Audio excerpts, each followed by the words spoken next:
तो ये आपका ठीक है ना, ISI जो है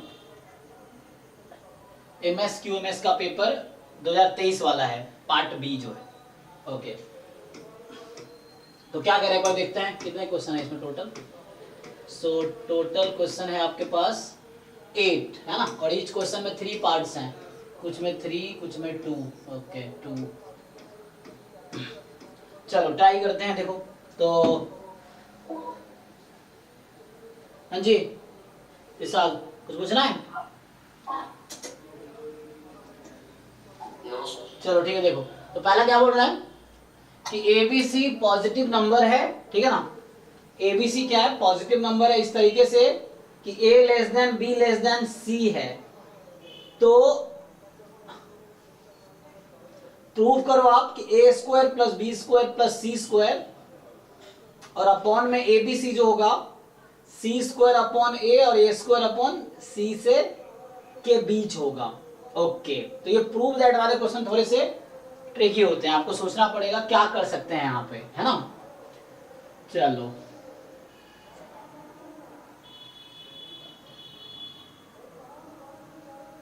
सर AM ग्रेटर देन और इक्वल टू GM लगा सकते हैं क्या?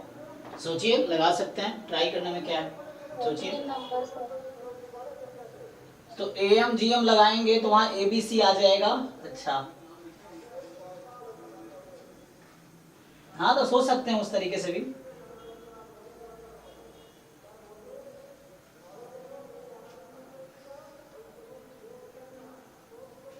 तो A square plus B square plus C square upon 3 जो होगा मोर देन इक्वल टू होगा ABC से, है ना, ABC का क्यूब रूट से, और यहां अपॉन C है।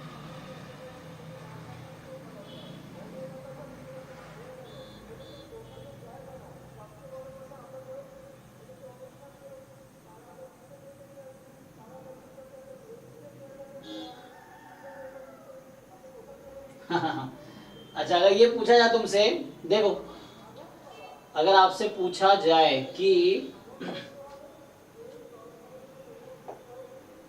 एक बार डिस्कस करो या सॉल्यूशन लिखूं, चलो देखो। देखो तुम्हें पहले खुद से हिट एंड ड्रैग देखना पड़ेगा क्या कर सकते हो, उसके बाद फिर आगे होगा, है ना। देखो सो यहां इन्होंने बोल दिया है, लो उड़ गया पुराना वाला अध्याय।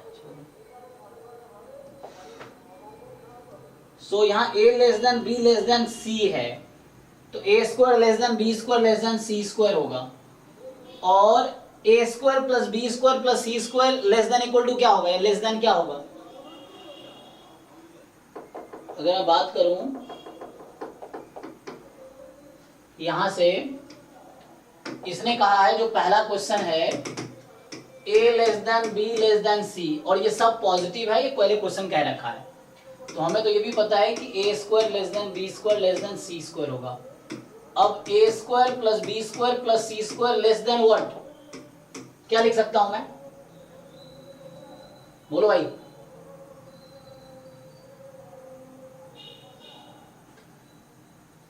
क्या मैं ऐसा लिख सकता हूं 3C square more than equal to नहीं, just equal to 3A square. What about A plus B plus C in the same manner, क्या लिख सकता हूं मैं, 3C 3A। अब इसका मैं रेसिप्रोकल कर दूं तो ये मोर देन क्या और लेस देन क्या, 1/3 है, लेस देन। चेक करो ठीक से, क्या कन्विंस्ड हो कि नहीं। Yes sir. ओके, अब इक्वेशन 1 और 3 को मल्टीप्लाई कर दे तो 1 और 2 को, what if we multiply equation 1 and 2, क्या मिलेगा, हो गया प्रूफ, बस इतना ही था।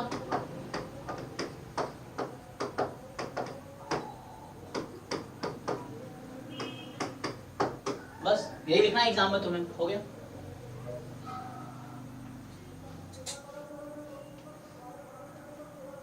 ठीक है, अगर तुम ऐसे सोचते हैं, यहाँ कुछ लोग ऐसे सोच रहे होंगे कि 1/3a कर देते हैं तो भी कोई दिक्कत नहीं है, चीजें वही हैं, तो यहाँ ये हो जाएगा।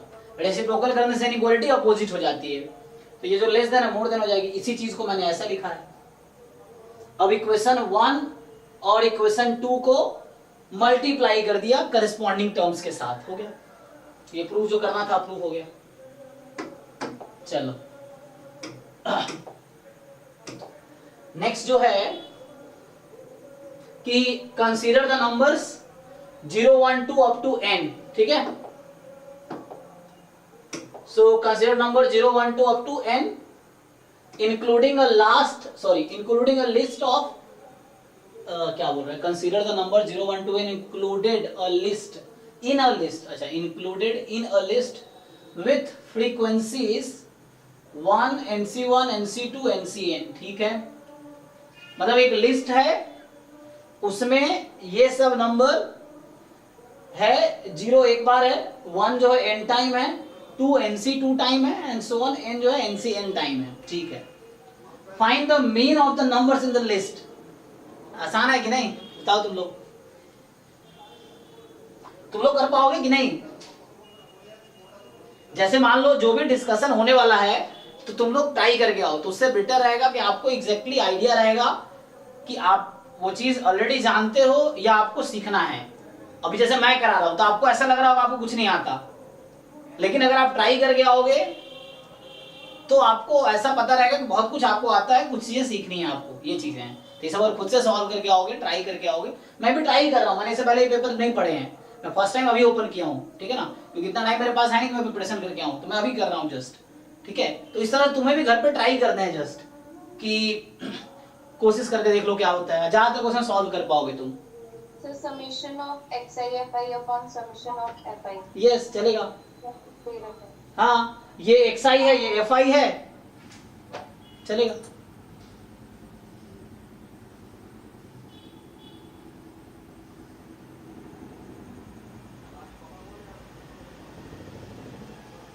कर पाओगे या करूं? समझ आ गया सबको? ये नंबर्स हैं, ये इसकी फ्रीक्वेंसीज हैं। तो टेबल होता है ना एक्स आई एफ आई वाला, करेक्ट आपने सही बताया ना, जैसे हम लोग जब बचपन में निकालते थे एक्स आई और उसकी फ्रीक्वेंसीज, तो मीन जो होता है summation x I F I upon summation F I, हो गया, ये लगा लो, हो जाएगा। करके देखो भाई, ना तो समझ बताना मुझे। नेक्स्ट बोल रहा है कि a man decided to visit 4 places P1, P2, P3, 4 in a random order. Find the probability that he visit P1 before. अब ये क्वेश्चन मैं फिर से, मुझे याद आ रहा है, चैप्टर 7 क्लास 11th NCERT का एग्जैक्ट क्वेश्चन है, और मैं ऐसे बताऊं तो मुझे ऐसा लग रहा है एग्जाम्पल नंबर 1 है मिसलेनियस एक्सरसाइज का, मिसलेनियस से पहला एग्जाम्पल है ये दिस क्वेश्चन। चूंकि मैं 11th 12th पिछले 2012 से 2019 तक लगातार 7 साल पढ़ाया हूँ एक ही कोचिंग में ऑलमोस्ट, तो इसे ऑलरेडी मैंने बहुत पढ़ा रखे हैं पहले 11th 12th वाली चीजें। So if you see this, आप क्लास 11 का एनसीईआरटी खोलो और 11th क्लास का एनसीईआरटी खोलो, मिसलेनियस एक्सरसाइज का पहला एग्जांपल जो आएगा वो आई थिंक ये होगा, वहां एबीसीडी है, एक्चुअली सेम क्वेश्चन है। चलो फिर भी देख लो कि a man decided to visit 4 places P1, P2, P3, P4 in a random order. निकाल पाओगे? मुझे बताओ पहले, total number of element in the sample space, ये टोटल पॉसिबिलिटी कितनी है? Number of element in the sample space, 4 yes 4 cities को visit करना है, so 4 objects can be arranged in 4 factorial ways, so number of element in a sample space is 4 factorial। अब पूछ रहा है कि क्या प्रोबेबिलिटी है कि he visit P1 before P2 and P2 before P3, तो अब पॉसिबल वो काउंट कर लो ना तुम, पॉसिबल क्या बोलते हैं, आउटकम्स काउंट कर लो। कह रहा है कि P1 P2 से पहले और P2 P3 से पहले, तो जैसे एक हो सकता है P1, P2, P3, P4, ये फेवरेबल है, और हो सकता है P4, P1, P2, P3, यही इस तरीके से कॉम्बिनेशन बना सकते हो डिफरेंट, और बनेंगे बहुत सारे। बस ध्यान क्या रखना है, ध्यान ये रखना है कि P1 पहले कवर हो P2 से, ये भी एक पॉसिबल ऑर्डर है। तो फेवरेबल आउटकम्स लिख लो। और अभी मैं जस्ट हिंट देता हूं आज की क्लास में, तुम लोग इसको सॉल्व करके आओ। जब अगली तुम्हारी क्लास होगी, जो ये ISI बैच 11 जो है ISI MS QMS का, इसका डे है वेडनेसडे एंड सैटरडे, राइट। तो वेडनेसडे एंड सैटरडे को, तो अगली वेडनेसडे को जो क्लास होगी आप उसमें डाउट पूछना, मैं हिंट दे देता हूं। तो इस तरह से सारे आउटकम काउंट कर लो। टोटल 24 आउटकम्स हैं, 24 में से फेवरेबल आउटकम काउंट कर दो, ठीक है। तो उससे आपका आंसर आ जाएगा। विशाल आप माइक म्यूट कर लो, जब बोलना हो तब बोलना, क्योंकि वो आवाज आ रही है। तो ठीक है, टोटल 24 आपके सैंपल स्पेस में आउटकम है, जिसमें फेवरेबल आउटकम आप काउंट कर दो। सो दिस अपॉन टोटल, तो आंसर आ जाएगा, ठीक है। चलिए तो करके देख लो, आसान है। क्वेश्चन नंबर 2 का A, evaluate integral log x upon x dx। बताओ मॉड को तुम लोग कैसे खोलते हो, मॉड कैसे हटाते हैं हम लोग?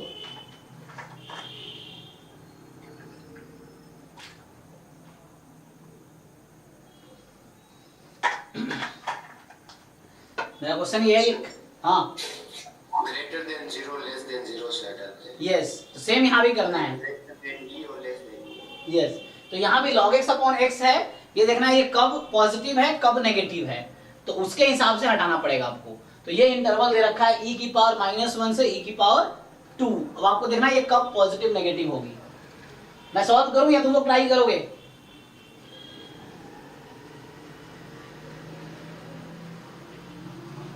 अरे बताओ बाकी लोग, मैं लिख के प्रॉपर सॉल्व कर दूं या आगे बढ़ूं कि सॉल्व करके आओगे तुम लोग ट्राई करके? ट्राई करेंगे।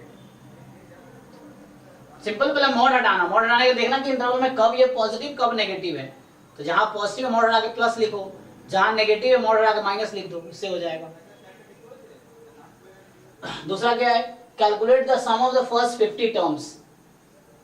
सो इसको भी तुम अगर शॉर्ट में लिखोगे तो ये कुछ ऐसा है, सम ऑफ 50 टर्म्स पूछ रहा है ना, तो 2n + 1 अपॉन n स्क्वायर। अच्छा, तो यहाँ खुद सम चल रहा है 1 स्क्वायर से लेके n स्क्वायर तक, ये है ना, और यहाँ n फ्रॉम 1 से 50 कर दो। अब क्या करोगे, इसका सम पता है तुम लोगों को 1 से n स्क्वायर तक का क्या होता है? n into 2n, n plus 1 into 2n plus 1 upon 6। हाँ, वो पुट कर दो, 2n + 1 कट जाएगा, तो आसान बन गया। अब यस, निकाल लोगे सम, बस। तो इसी चीज को मैंने शॉर्ट में लिख दिया है। अब इसका फॉर्मूला लगा लो, कैंसिल हो जाएगा, इजी बन जाएगा, फिर इजीली सॉल्व हो जाएगा।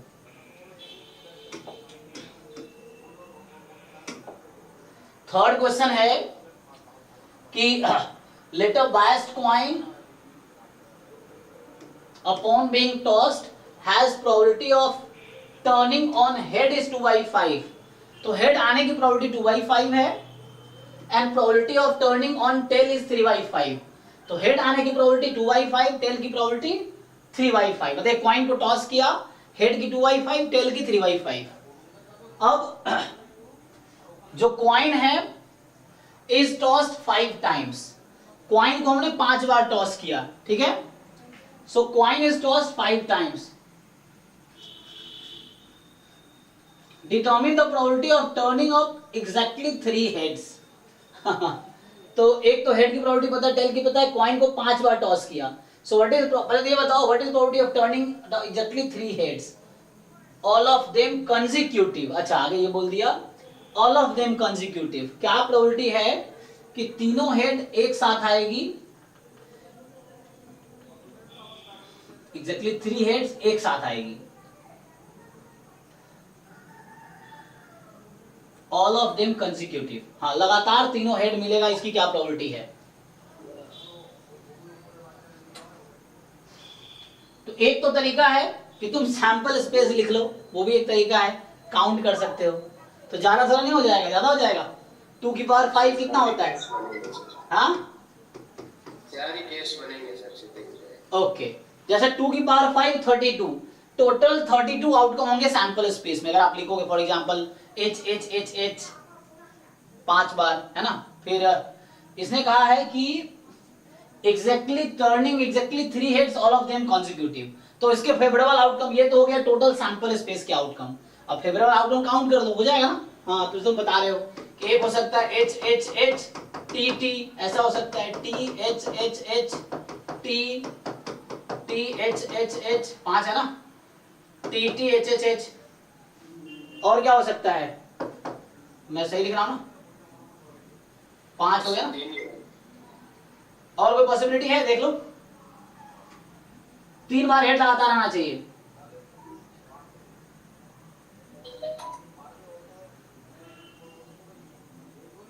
तीन ही बनेंगे, चौथा है पॉसिबल? देख लो एक बार फिर से, लग रहा है कहीं पॉसिबिलिटी।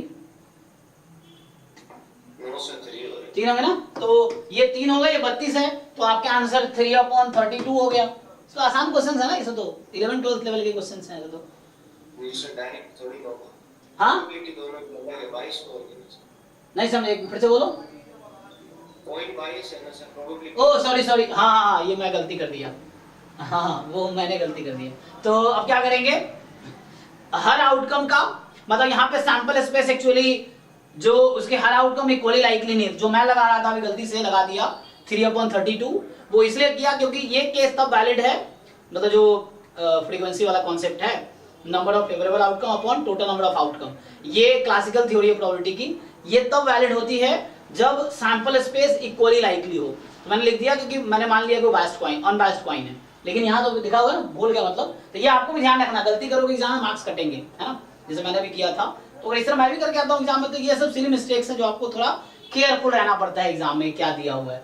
सो हेड 2/5 और टेल ये है, तो सबका आउटकम निकाल लो, एच एच एच है ना, तो 2/5 का क्यूब और 3/5 स्क्वायर, ये इसका आउट प्रोबेबिलिटी आ गया। फिर ऐसे इसका निकाल लो, इसका ऐसे ही निकाल लो, एंड तीनों को फिर ऐड कर दो एंड डिवाइडिंग, तो वो अब उससे देखना पड़ेगा। तो अब टोटल क्या करेंगे हम लोग? अच्छा हो तो गया, क्या ही करना, डिवाइड क्यों करना है, तो हमने प्रोबेबिलिटी लिख दिया ना डायरेक्टली, तो इसकी जरूरत ही नहीं। अब तो सीधा सीधा इसका इसका इसका निकाल के ऐड कर लो, ठीक है ना। देख लो, एक minute,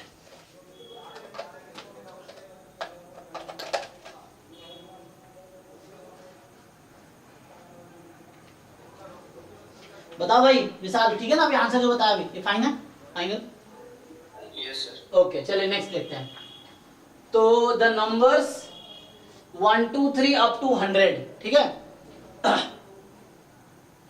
so numbers 1 2 3 up to 100 are written down on each of the cards ABC। तो 1 से 100 तक क्या किया इन्होंने? Are written down on each of the cards ABC, ठीक है। सो 1 से 100 तक का नंबर है और उसको लिखा गया है ईच कार्ड पे, 3 कार्ड पे, है ना। So numbers 1 2 3 100 are written down on each of the cards ABC। One number is selected at random, ठीक है। So one number is selected at random from each of the cards, ठीक।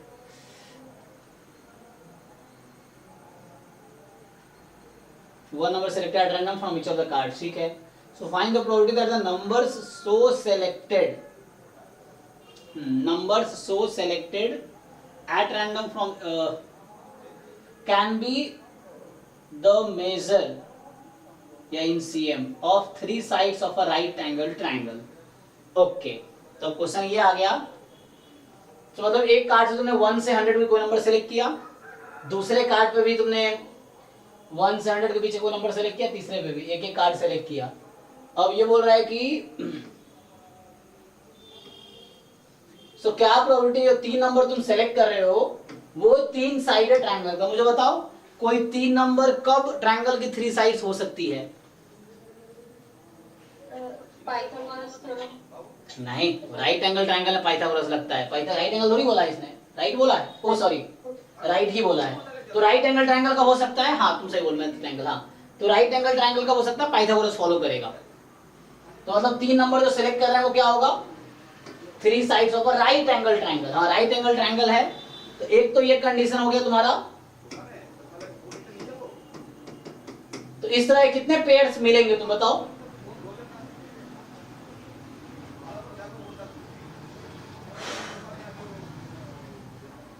सोचो भाई।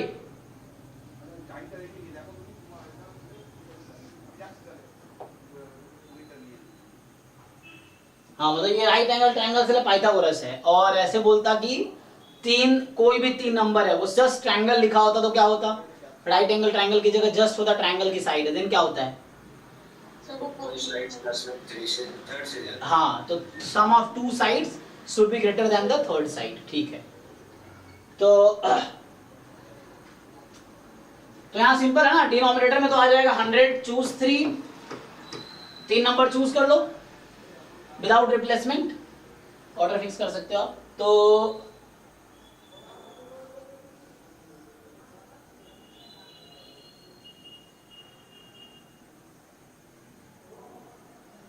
अब इस ऑर्डर में बताओ कितने पॉसिबल ऑर्डर्स हैं? एक तो 3, 4, 5 है, और 6, 8, 10 है, एक हो गया 12, कितना होता है 5, 12, 13, और कौन कौन से ट्रिपलेट बनते हैं? कुछ बनेगा?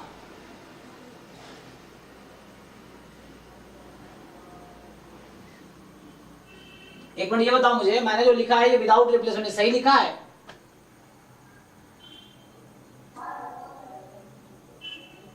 ये ठीक है गलत है? यस सर, ऊपर में विदाउट रिप्लेसमेंट चेंज नहीं करेंगे। नहीं, ये यहाँ क्या होगा, इसने कहा 1 number selected at random from each of the cards, तो सेम आ सकता है कि नहीं? अगर मैं एक एक नंबर ड्रॉ कर रहा हूं तीनों कार्ड से, क्या जरूरी है डिफरेंट आएगा सैंपल स्पेस में? यस, सेम भी तो आ सकता है।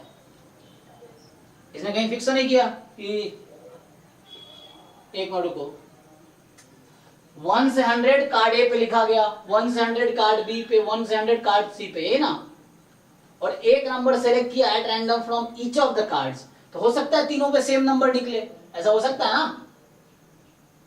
तो ये कब लगाएंगे हम? जब तीनों पे डिफरेंट होगा तभी ये पॉसिबल है। एनसीआर कब लगता है? कि number of combination of n distinct object taken are at a time, जो आर डिस्टिंक्ट है एक्चुअली। सो यहां पे एक्चुअली क्या होगा, 100 इंटू 100 इंटू 100, इस तरह से रिपीट भी हो सकता है, इसलिए बोल रहा हूं।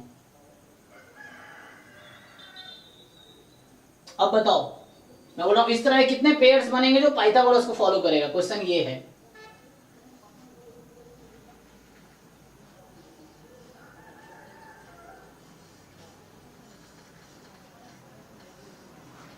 ये 5, 12, 13 के बाद कौन सा है? कोई पेयर मिलता है आगे? मैं पूछ रहा हूं तुमसे, 17, 18 में मिलता है एक, 16, 17 है? इनके मल्टीपल मिलेंगे सर। हाँ तो करो इसका मल्टीपल, 3 के इसमें क्या आ जाएंगे? 20 उसके हो जाएंगे। 9, 8, 10 फॉलो करेगा? नो सर, फिर 9, 12, 9, 12, 15, हाँ। सो आगे 5 के मल्टीपल हो गए सर। 5 का मल्टीपल कर दो, 10, फिर 24, 26। यस, तो इस तरह से मतलब ढूंढ लोगे ना, कहने का मतलब ये है मेरा। क्या ढूंढ पाओगे?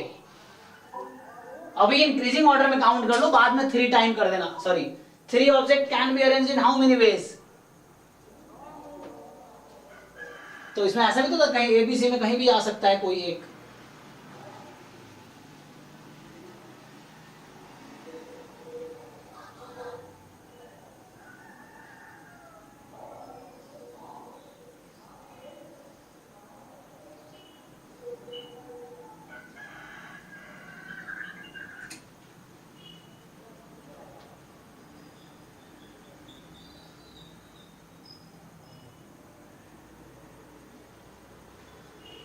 इसको काउंट करो टोटल कितने होंगे, और ये 3 अरेंज हो सकते हैं, 3, 4, 5 हो सकता है, 3, 5, 4, 4, 3, 5। तो इंटू 6 टाइम कर देना, मतलब 3 फैक्टोरियल टाइम कर देना, और इसमें इस ऑर्डर में काउंट कर लो कितने पॉसिबल है टोटल, उससे आ जाएगा, है ना। इसका मल्टीपल 2 से मल्टीप्लाई किया ये हो गया, 3 से मल्टीप्लाई किया ये हो गया, 4 से मल्टीप्लाई करोगे तो 4 से, है ना, क्या आ जाएगा, 3 चौके 12, 16, 20, इस तरीके से। तो इस तरह सारे ऑर्डर काउंट कर लो कितने हैं, काउंट कर लो उतने यहाँ लिख देना। सो 3 factorial times this upon this, ये आंसर आ जाएगा। 27 हो गया। 27 आ गया, काउंट कर लिया आपने, देख लो एक बार। इसका सॉल्यूशन नहीं देते ना ईसाई वाले, सॉल्यूशन देते हैं वेबसाइट पे? No sir. अच्छा, CMI वाले देते हैं बस। तो ठीक है, अब यहाँ पे आते हैं। कह रहा है कि find the area of the reason bounded by the following lines. कर दोगे? अभी पढ़ रही है। अभी पढ़ रहा है क्या? ओ ए बी कहाँ है? यही तो है। ऊपर वाली। अच्छा, रह गया क्या? ओ ये छोड़ दिया। अच्छा ठीक है, 1 मिनट, ये छोटा सा क्वेश्चन है, पता ही नहीं चला। तो देखो, इसने कहा है कि शो करो fx mod t dt a to x is differentiable at all x more than a. So x more than a, है ना। तो तुम लोग फंक्शन को डिफरेंशिएबल कैसे दिखाते हो, बताओ भाई।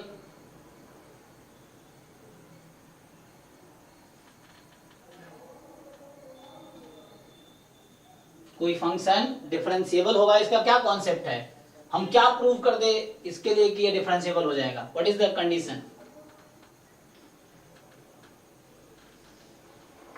Left hand derivative right hand. हाँ, तो मतलब तुम ये दिखा दो जस्ट कि limit h tends to 0 f of x plus h minus fx upon h this exist, इतना दिखा दो काफी है। ये दिखा दो तुम, f of x plus h minus fx upon h this exist, क्या ये दिखा सकते हो? ये तुम्हारा चैलेंज है तुम्हारे लिए।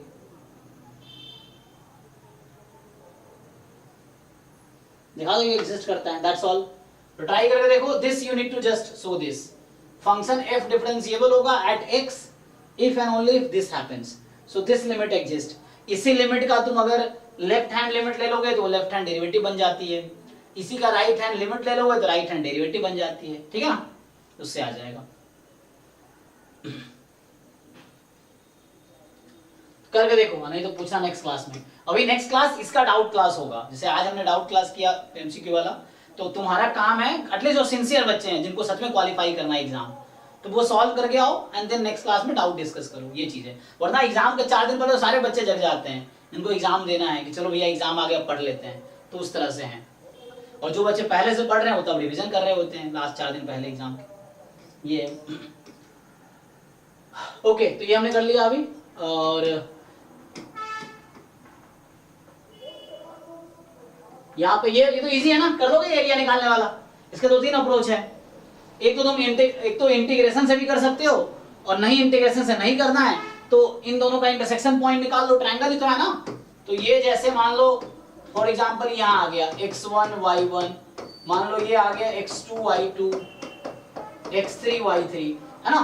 इन दो इक्वेशन को एक साथ सॉल्व करो, यहाँ से क्या x1 y1 आ जाएगा मान लो, फिर इन दो इक्वेशन को एक साथ सॉल्व करो, यहाँ से x2 y2 आ जाएगा, फिर पहला और तीसरा सॉल्व करो x3 y3 आ जाएगा। तो 3 पॉइंट आ गए। और अगर मुझे 3 पॉइंट पता है किसी ट्रायंगल के 3 वर्टिसेस, तो एरिया का फॉर्मूला पता है आप लोगों को? क्या पता क्या फॉर्मूला है? एनीवन? अगर मुझे 3 half into determinant of x1 y1 One? y2 अरे x3 और फिर वापस से x1 आएगा। अरे नहीं x1 into y2 minus y3। Yes yes, वैसे चलता रहेगा। इसे रिवाइज करो ना, ये तो कह रहा हूं क्लास 11 12 जाके एक बार रिवाइज कर लो ना, क्लास 11 12 में ये फॉर्मूला है, अभी भी याद नहीं है तुम्हें। x1 मतलब वो बता रहा है एक्सपेंडेड फॉर्म है, x1 y1 1, x2 y2 1, x3 y3 1। इस डिटरमिनेंट को ओपन करो, जो भी आंसर आएगा अगर पॉजिटिव आया तो वही एरिया, नेगेटिव आया तो मॉड लेना, क्योंकि एरिया नेगेटिव नहीं होता है तो मॉड ले लो। या उसको एक्सपेंड करो तो आएगा half x1 y2 minus y3 plus x2 y3 minus y1 plus x3 y1 minus y2, उससे कर लो, तो पता होना चाहिए। तो एक तो ये अप्रोच है, इंटरसेक्शन पॉइंट निकाल के निकालो। दूसरा तरीका इंटीग्रेशन से करना, इंटीग्रेशन से भी कर सकते हो तुम। ये तो अभी कुछ पहले बताया था कि समेशन 1/n² n 1 से इंफिनिटी π²/6 है। तो बताओ ये π² ये आता है, ये बताऊं इसमें क्या है 1/1² + 1/2² + 1/3² and so on up to infinity. तो पहले तो ऑड वाले को अलग कर दो, ठीक, फिर जो इवन वाला रहेगा उसी में से तुम 1/2², 1/4², 1/6², 1/8² इन सब का सम है, सब में से 1/2² कॉमन निकालो, फिर से वही ऑड वाला बचेगा, उस ऑड वाले को कॉमन ले लो। समझ आया कि नहीं? और इसको यूज तो हो जाएगा। तो ये ऑड वाला का साइड करना है, उससे आ जाएगा। करके देखो, इवन वाला एक साइड, इवन वाला एक साइड, ऑड वाला एक साइड करो पहले टर्म्स, फिर इवन वाले में से 2² कॉमन ले लो तो वही ऑड वाले टर्म्स वापस आ जाएंगे और उसी की वैल्यू चाहिए, उसको कंबाइन कर लो, के मान लो, उससे आ जाएगा। यहां देखो ये कह रहा है कि consider the following functions, fx है x² + 1/x², ठीक है, तो fx है x² + 1/x², gx है x - 1/x, जहां डोमेन है ऑल रियल नंबर एक्सेप्ट 0, 1, -1, ये डोमेन है, ठीक है ना, all real number except this. तो पूछ रहा है कि शो करो fx/gx ऐसा होगा, तो सिंपल है, उसको मिनिमाइज कर दो। समझ आ रहा है क्या कर रहा हूं? मान लो fx/gx को नया नाम दे दो hx, so hx is fx/gx।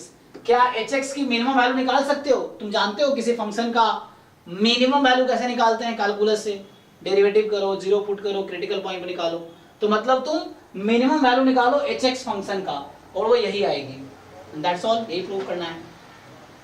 समझ आया?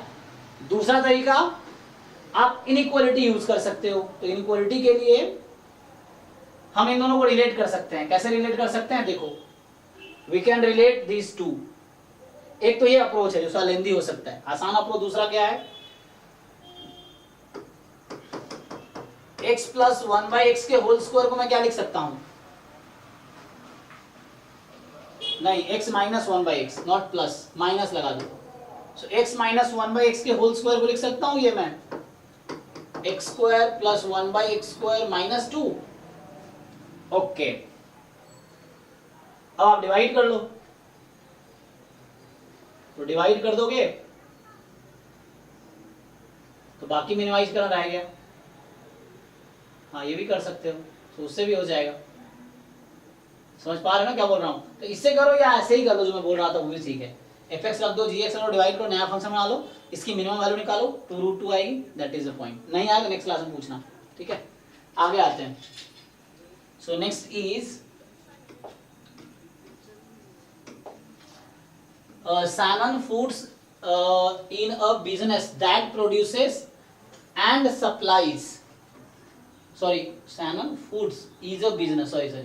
Sanan Foods is a business that produces and supplies chicken nuggets to selected restaurants in the city. ठीक है? तो जो Sanan Foods है वो एक बिजनेस है जो प्रोड्यूस करता है और सप्लाई करता है चिकन नगेट्स को टू सेलेक्टेड रेस्टोरेंट में, है ना, किसी सिटी में। And the company has fixed cost of $500 per day, okay, and it's variable cost consist of material cost $5 पर पैकेट प्रोड्यूस्ड, ठीक, and a labour cost of 0.1 times the square of the numbers of nuggets packet produced per day. अच्छा, क्या बोल रहा है कि fix cost है 500 रुपए इसका, और वेरिएबल कॉस्ट है मटेरियल कॉस्ट $5 का हर पैकेट पे, और लेबर कॉस्ट है 0.1 time the square of the number of nuggets packet produced per day, okay.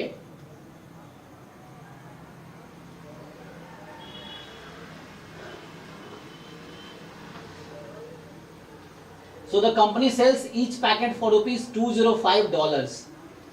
So what is the optimal number of chicken nugget packets that Sanan Foods should produce per day to maximize profit? सब class मैं वही suggest करूंगा, पहले ये PYQ कर लो, उसके बाद 11-12 का बुक एक बार पूरे चैप्टर्स जो सिलेबस में कॉमन है वो कर लो। सब 11-12 का क्वेश्चन NCERT का ही है, उसको क्वाड्रेटिक बना के जो होगा हाँ, तो बस मैक्सिमाइज मिनिमाइज करना है कांस्टेंट पे।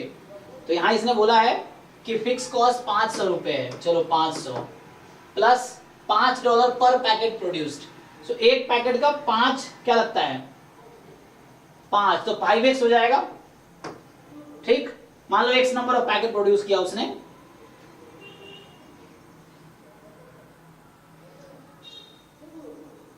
एंड ये 500 पर डे है, और प्लस में क्या है 0.1 टाइम स्क्वायर और नंबर पैकेट प्रोड्यूस्ड, तो 0.1 टाइम एक्स स्क्वायर, यही ना, देख लो। तो कंपनी सेल्स ईच पैकेट 0.5, ठीक है।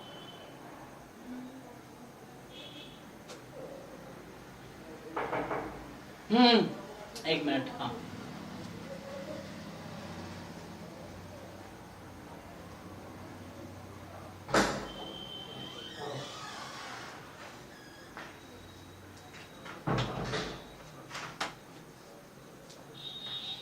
ठीक है। तो कह रहा है 500 plus 5x plus 0.1 x square, ठीक है।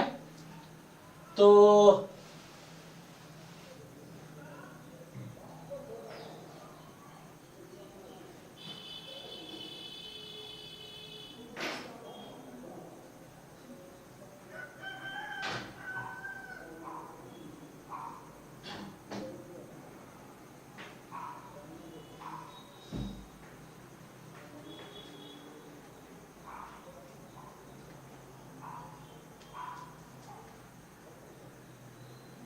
बोलो भाई, तो ये कॉस्ट प्राइस है, ये सेलिंग प्राइस है, यही ना। तो प्रॉफिट कैसे निकालोगे, प्रॉफिट क्या होता है, दिस इज सेलिंग प्राइस ना, और ये कॉस्ट प्राइस है उसका। So what is profit,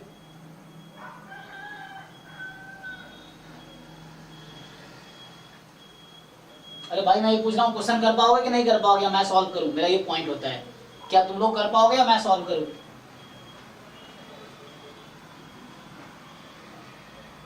selling price minus cost price. जी, तो ये आपका कॉस्ट प्राइस है, ये सेलिंग प्राइस है, तो प्रॉफिट इसका डिफरेंस हो गया, और उस प्रॉफिट को मुझे मैक्सिमाइज करना है। तो वही पूछ रहा हूँ, कर पाओगे या मैं सॉल्व करूं पूरा, या आगे कर, समझ आ रहा करना क्या है। सर कैलकुलस पे ही करना है ना। हाँ जी, सो ये सेलिंग प्राइस, ये कॉस्ट प्राइस, डिफरेंस ले लो एंड मैक्सिमाइज करो इस फंक्शन को।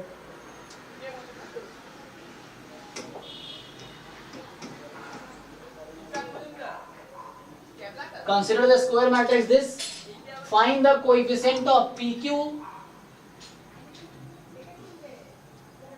in the determinant of 5AQ. ये तो आसान है ना, 5AQ का डिटर्मिनेंट, 5 बाहर निकालोगे 5 स्क्वायर बन जाएगा, डिटर्मिनेंट A का होल क्यूब। बताओ मुझे A का डिटर्मिनेंट कितना आएगा, कोई भी।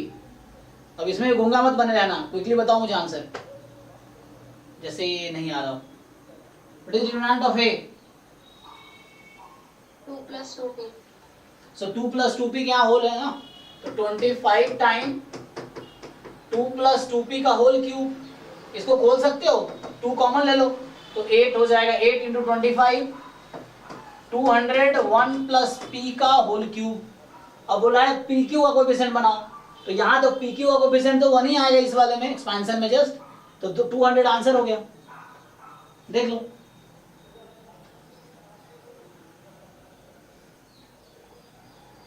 नेक्स्ट क्या है कि यहाँ पे 7 कह रहा है कि if x is a real number find the real value of a for which x² - 2ax - 2a² + 1 is always positive। So x real number है, तो a की ऐसी वैल्यू बताओ कि हमेशा पॉजिटिव हो।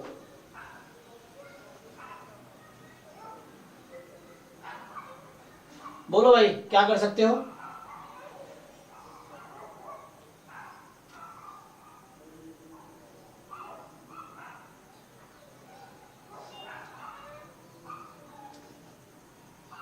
तो यहां से तो ऐसे परफेक्ट स्क्वायर बनाऊं, तो इसको हमेशा तुम्हें पॉजिटिव रखना है, तो उसके लिए क्या होगा, a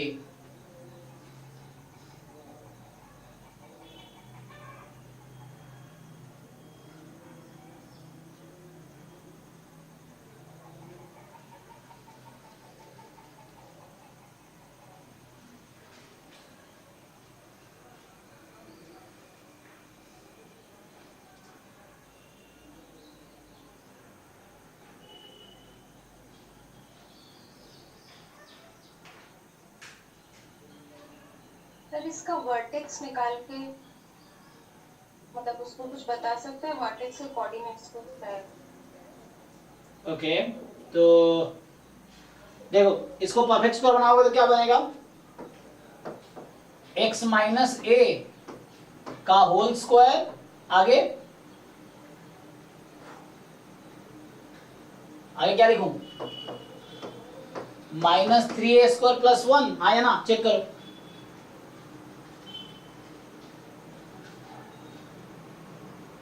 is it correct expression for this? इसको सिंप्लीफाई करेंगे सेम आएगा, यस और नो बताओ प्लीज।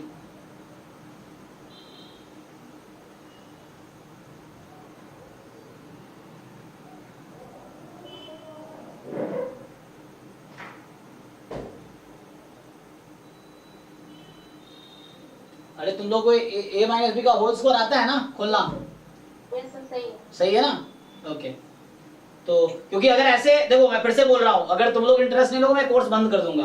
अब जिन लोगों ने 500 रुपए दिए पूरी इज्जत से 500 रुपए वापस मिलेंगे। मुझे कोई शौक नहीं है सस्ता में पढ़ाने का, ठीक है ना, मैं जस्ट हेल्प के लिए पढ़ा रहा हूँ। तो अगर तुम्हें इंटरेस्ट नहीं आएगा तो मैं उसी दिन कोर्स बंद कर दूंगा। अगर जिस दिन मुझे लगा कि मजा नहीं आ रहा मुझे भी और तुम्हें भी, तो कल से कोर्स स्टॉप हो जाएगा। जिन्होंने पैसे 500 दिए 500 मिल जाएंगे, क्योंकि 500 से मैं बहुत अमीर नहीं हो जाऊंगा, ठीक है ना। तो ये course just as a help चला रहा हूँ मैं, सो दैट थोड़े बच्चों का हेल्प हो जाएगा।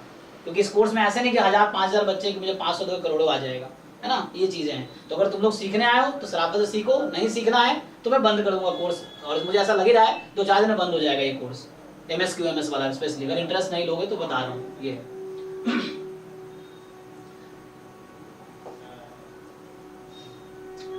तो नेक्स्ट देखते हैं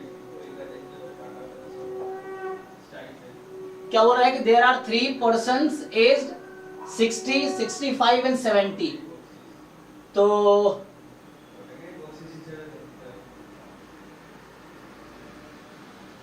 the probability of their living 5 more years is 0. देखो ऊपर वाले में जो क्वेश्चन था आपने इसको परफेक्ट स्क्वायर में हाँ, अब क्या करेंगे, इसमें ग्राफ बनाओ। इसे ग्राफ बनाना आता है? सो अगर मैं इसका ग्राफ बनाता हूं फॉर एग्जांपल, तो a अगर मेरा यहाँ नंबर है रफली सपोज, सो a अगर यहाँ पे है तो ग्राफ क्या बनेगा। अभी तो अगर मैं वो छोड़ दूं तो इसका ग्राफ ये रहेगा, this is graph of x minus a whole square. And आगे क्या होगा, माइनस, मतलब आगे प्लस बोल दो, तो ये कुछ ऐसा है, प्लस में ऐसा लिख सकता हूं, है ना। तो ये चीज जो है x minus a whole square और प्लस में 1 माइनस 3a स्क्वायर, ठीक है। तो x minus a whole square plus में 1 माइनस 3a स्क्वायर।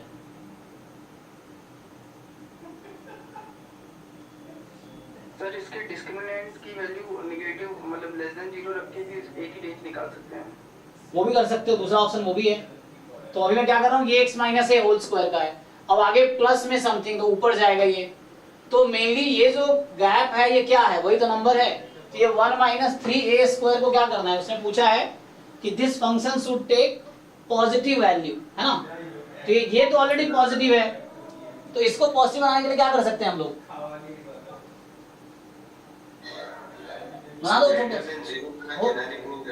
जी जी बिल्कुल। 1 माइनस 3a स्क्वायर, एक तो इससे मुझे लगता आ जाना चाहिए, एक ये है, दूसरा ऑप्शन जो आप बता रहे हो डिस्क्रिमिनेंट से, ax स्क्वायर मतलब जो क्वाड्रेटिक होता है ax square plus bx plus c, ठीक है ना, ये क्वाड्रेटिक है। तो इसमें तुम्हें ये जानना पड़ता है कि ये कब, a तो चलो a की जगह यहाँ 1 है तो इसको छोड़ दो, ये 1 रख दो। अब ये कब पॉजिटिव होती है हमेशा, what is the restriction, just इससे डायरेक्टली हो जाएगा। तो ये थ्योरी ऑफ इक्वेशन का क्वेश्चन है कि क्या कंडीशन रहता है ये हमेशा पॉजिटिव होने के लिए, याद है किसी को? डिस्क्रिमिनेंट नेगेटिव होना चाहिए। डिस्क्रिमिनेंट नेगेटिव होना चाहिए, ओके। तो उससे नेगेटिव होना चाहिए, मतलब नॉन नेगेटिव होना चाहिए, जीरो भी चल सकता है, तो इक्वल रूट्स आएगा। अच्छा ऑलवेज पॉजिटिव बोला है, जीरो नहीं कहा है ना इसने, ऑलवेज पॉजिटिव, तो इसको मोर देन जीरो कर दो, है ना। सो हाँ ठीक है। तो उससे भी आ जाएगा। डिस्क्रिमिनेंट नेगेटिव कर दो, तब क्या आंसर आ रहा है डिस्क्रिमिनेंट नेगेटिव करके? अभी सेम ही आ रहा है सर। सेम ही आ रहा है ना, हाँ तो वही आ जाएगा। तो एक तो ये तरीका मैं लगाया कि परफेक्ट स्कोर बनाया कर दिया। दूसरा तरीका लगा सकते हैं कि इसमें आप जस्ट क्वाड्रेटिक इक्वेशन का थोड़ी थ्योरी देखोगे समझ आ जाएगा कि ये हमेशा पॉजिटिव होगा अगर डिस्क्रिमिनेंट इसका जो है, क्योंकि ये कट नहीं करेगा एक्स एक्सिस को ना, तो एक्स एक्सिस को जब कट नहीं करेगा तो इसके कोई रियल रूट नहीं होंगे, और नो रियल रूट का मतलब क्या है? Discriminant negative. यस, क्योंकि एक्स को कभी कट करेगा ही नहीं, तो एक्स को कभी कट नहीं करेगा तो ये ऐसा रहेगा ग्राफ। तो ये एक्स को कभी कट नहीं करना, डिस्क्रिमिनेंट नेगेटिव, कॉम्प्लेक्स रूट्स होंगे इसमें पूरे, तो इसके जो भी रूट्स होंगे कॉम्प्लेक्स रूट्स होंगे, तो रियल एक्सिस रियल रूट मिलेगा ही नहीं, एंड देन दैट्स फाइन। तो डिस्क्रिमिनेंट को नेगेटिव कर दो, और दूसरा ये तरीका है, दोनों से आंसर वही आएगा।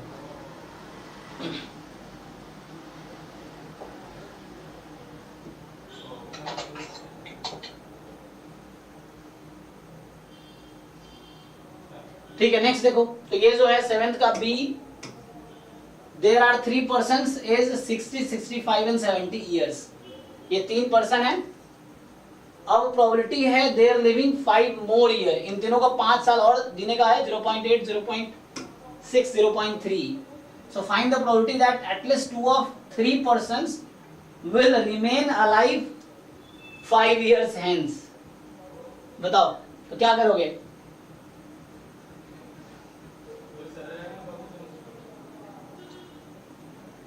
At least 2 of the 3 persons will remain alive 5 years. तो इजी है ना ये तो। इस तरह क्वेश्चंस क्या आते हैं कि मान लो first person will alive A event है, second will alive B, third will alive C, तो बोला है कि एटलीस्ट 2 of 3 पर्सन। क्या करोगे?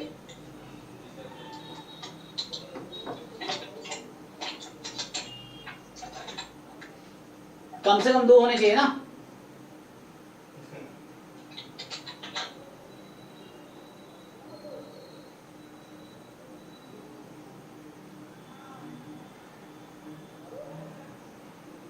क्या करोगे भाई? देखो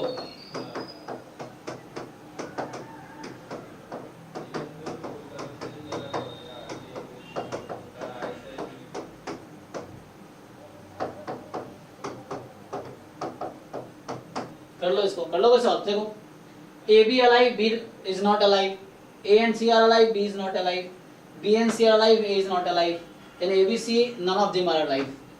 ठीक है, इससे आ जाएगा।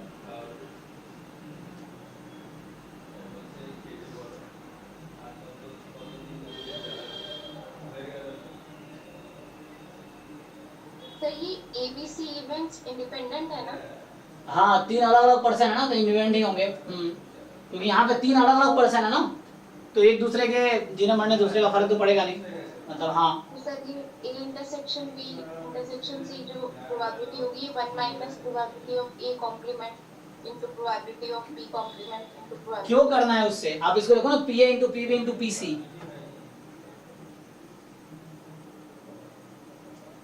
PA है 0.8, PB है 0.6, PC है 0.3, बता तो रखा है। देखो भाई इससे आंसर आ रहा है कि नहीं आ रहा है?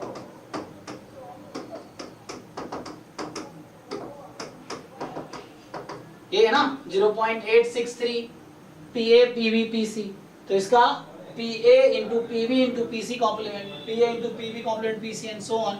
अब इसको जस्ट प्रोडक्ट कर दो, ये पता है सब कुछ, प्रोडक्ट कर लो, आ जाएगा आंसर। करके देखो, नहीं तो फिर डिस्कस करो मेरे साथ।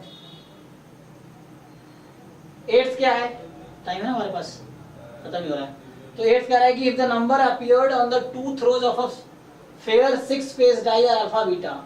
ठीक है, so find the probability that x square plus alpha x plus b is positive. तो अभी यही डिस्कस कर रहे थे हम।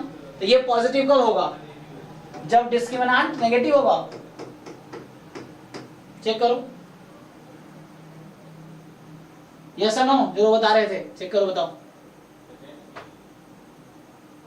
Yes sir.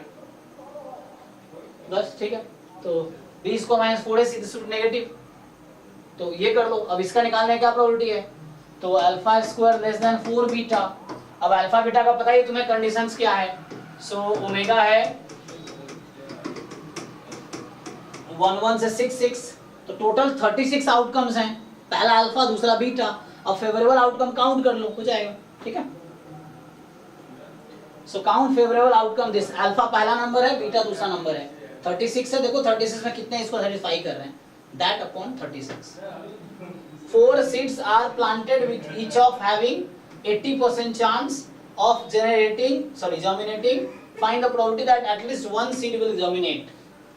4 सीड को प्लांट किया गया, ईच का प्रोबेबिलिटी है 80%, तो क्या प्रोबेबिलिटी, एटलीस्ट 1 यूनियन निकालना है ना, तो निकाल लो, A union B union C union D, निकाल लोगे, फॉर्मूला पता है ना इसको, जस्ट यूज कर लो, इंडिपेंडेंट लेके कर लेना, हो जाएगा। At least 1 will germinate. नेक्स्ट है so that this is divisible by this, ये सब क्लास जो, हाँ हो जाएगा ना, यस, इसके दो मेथड है, एक मेथड है principle of mathematical induction chapter 4 class 11th NCERT, दूसरा मेथड है binomial theorem chapter number 8 class 11th NCERT, दोनों तरीके से हो जाएगा। तो प्रिंसिपल ऑफ मैथमेटिकल इंडक्शन से कर लो, इजी रहेगा, और दूसरा है बाइनोमियल थ्योरम, उससे भी हो जाएगा, दोनों ऑप्शन है, लेकिन पीएमआई इजी पर है, PMI is better option. Yes sir, B वाले में जिसमें एटलीस्ट पूछा गया है, अगर उसका 1 माइनस नन कर दें तो सही रहेगा ना? चलेगा चलेगा, तो आप इसको 1 minus probability of A complement intersection B complement intersection C complement intersection D complement, और इंडिपेंडेंट करके प्रोडक्ट कर दो, हो जाएगा। PA complement into PB complement into PC complement into PD complement, yes that is also fine, देखिए रखा put कर दो, और ये पीएमआई से कर लेना। तो बस हमने हो गया, खत्म हो गया शायद ये। तो हमने अभी इस इनिशियली स्टार्टिंग में जो 2023 पीवाईक्यू का जो ऑब्जेक्टिव पोर्शन था, जो आपका QMA 2024 के नाम से अपलोडेड है वेबसाइट पे, और फिर हमने उसके बाद अभी डिस्कस किया QMB 2024 का, जो कि सब्जेक्टिव सेकंड पेपर है ISI MSQMS का। तो आपका होमवर्क ये है कि दोनों पेपर जो लोग पीछे चल रहे हैं, QMA QMB 2023 वाला जो कि 24 के नाम से अपलोडेड है, क्योंकि 24 के लिए वो सैंपल पेपर है एक्चुअली, तो आपको सॉल्व करके आना है, जो डाउट रह जाएंगे। अब नेक्स्ट क्लास आपकी आई थिंक वेडनेसडे को है, क्योंकि ISI QMS वाला जो टाइम है वो वेडनेसडे सैटरडे है, 2 दिन बस, तो आपकी वेडनेसडे को आपके इसका डाउट डिस्कस करेंगे। ठीक है, तो अभी के लिए ठीक है, थैंक यू। और रेगुलर और ट्राई करो, अपने तरफ से पूरा पीवाई को कंप्लीट कर लो तुम, ताकि 2 बार 3 बार 4 बार जितनी बार रिवाइज कर सको उतना फायदा होगा तुम्हें, उतने अच्छे स्कोर कर पाओगे, सीख पाओगे। चलो thank you, good night, leave कर दो मीटिंग आई 7 लोग।